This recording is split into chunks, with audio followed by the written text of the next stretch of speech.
নির্বাচন খুব ভালো হবে, ফ্রি ফেয়ার পিসফুল ফেস্টিভ হবে, বাংলাদেশের মানুষ সবাই ভোট কেন্দ্রে আসবেন আমরা আশা করছি, এটা রেকর্ড টার্ন আউট হবে, এটা আমরা আশা করছি। এবং সোফার আপনি তো অনেক, আমি জানি আপনি অনেক বছর ধরে জার্নালিজম করছেন, আমি আপনাকে অনুরোধ করব এর আগের ইলেকশনগুলো আপনি একটু দেখে আসেন যে তখন কি পরিস্থিতি ছিল আর এখন কি, এখন আমরা কি পরিস্থিতি ভালো না মন্দ হয়েছে আপনি নিজেই একটা যাচাই করতে পারবেন। আমরা মনে করি পরিস্থিতি যথেষ্ট ভালো, দু একটা আইসোলেটেড ঘটনা ঘটছে, বাট নির্বাচন খুব ভালো। আপনি আর মাত্র কত, আজকের পরে মাত্র 22 দিন আছে এবং সেটার জন্য যথেষ্ট প্রিপারেশন হচ্ছে। সিসিটিভির বিষয়টা আজকে আমরা আপনাদেরকে পুরো আপডেটটা দিলাম। তারপরে বডি অন ক্যামেরার বিষয়ে হচ্ছে, কালকে আমাদের হোম অ্যাডভাইজার গতকাল বলেছেন যে 9 লক্ষ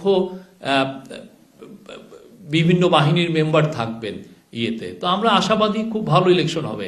আর পলিটিক্যাল পার্টিগুলো দেখে গেছেন অনেক কনস্ট্রাকটিভ ডায়ালগ করছেন, অনেক ধরনের কথাবার্তা বলছেন যেগুলো নির্বাচনের জন্য ইতিবাচক।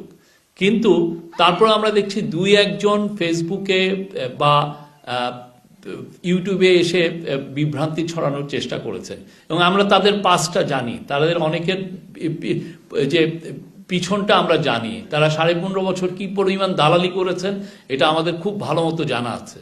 তো আমরা এটা তো অবাক হচ্ছি না, তারা সবার everyone is free to speak, তারাও কথা বলছেন। বাট আমরা আবারও আপনাকে বলছি নির্বাচন 12ই ফেব্রুয়ারি হবে, একদিন আগেও না একদিন পরেও না, এবং খুব সুন্দরভাবে হবে।